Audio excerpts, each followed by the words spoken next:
Charges law, charge पे based एक law है जिसको हम लोग कहते हैं इलेक्ट्रोस्टैटिक फोर्स। ठीक है, क्लास 9 में जैसे पढ़े होंगे ग्रेविटेशनल फोर्स। ग्रेविटेशनल फोर्स दो ऑब्जेक्ट के बीच में लगता है जिसका मास होता था, और इलेक्ट्रोस्टैटिक फोर्स किस में लगेगा?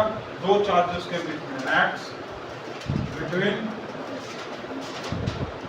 टू चार्जेस, दो चार्जेस के बीच में ये लगेगा। जैसे कि मान लो एक चार्ज यहाँ पर Q1 है और एक चार्ज यहाँ पर Q2 है, दोनों के बीच का डिस्टेंस जो है वो मान लो R, ठीक है। ये चार्ज Q1, ये चार्ज Q2, दोनों के बीच का डिस्टेंस जो है वो R है। तो इसमें जो इलेक्ट्रोस्टैटिक फोर्स लगेगा इसको कैसे लिखेंगे? Fe। Fe मतलब क्या है? Electrostatic force. Electrostatic force is directly proportional to Q1 into Q2 divided by R square. और ये प्रोपोर्शनल का साइन जब यहाँ से हम हटाएंगे तो क्या लगेगा? F equal to K Q1 Q2 divided by R square. यहाँ पर F क्या है? Electrostatic force. Q1 क्या है? First charge. Q2 क्या है? Second charge. R क्या है?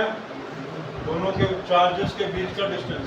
और ये जो डिस्टेंस हम लेंगे दोनों के चार्ज के सेंटर पॉइंट से, ये जैसे चार्ज है तो इसके सेंटर पॉइंट से, और ये चार्ज है इसके सेंटर पॉइंट से डिस्टेंस लेंगे एकदम, ठीक है। दोनों चार्जेस के सेंटर पॉइंट से डिस्टेंस लेंगे। और ये प्रोपोर्शनल का साइन हटाने के लिए क्या लगाएंगे? K।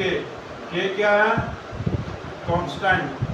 इस कांस्टेंट को हम लोग ना फिर 11-12 में पढ़ेंगे। इस K का वैल्यू होता है K is equal to 1/4 pi epsilon naught. इसके बारे में बाद 11-12 में है, 12 में इलेक्ट्रोस्टैटिक चैप्टर में दिया हुआ है। तो यहाँ पर ये अभी याद रखना है कि प्रोपोर्शनल साइन हटाएंगे तो क्या लगेगा? K का मतलब कांस्टेंट, और K का वैल्यू का 1/4 पाई एप्सिलॉन नॉट, ठीक। उसका अभी यूज नहीं है। और इलेक्ट्रोस्टैटिक फोर्स जो होता है वो किसके बीच में लगता है? चार्जेस के बीच में। और ग्रेविटेशनल फोर्स जो लगता था वो किसके बीच में लगता था? ग्रेविटेशनल फोर्स जो लगता था वो लगता था,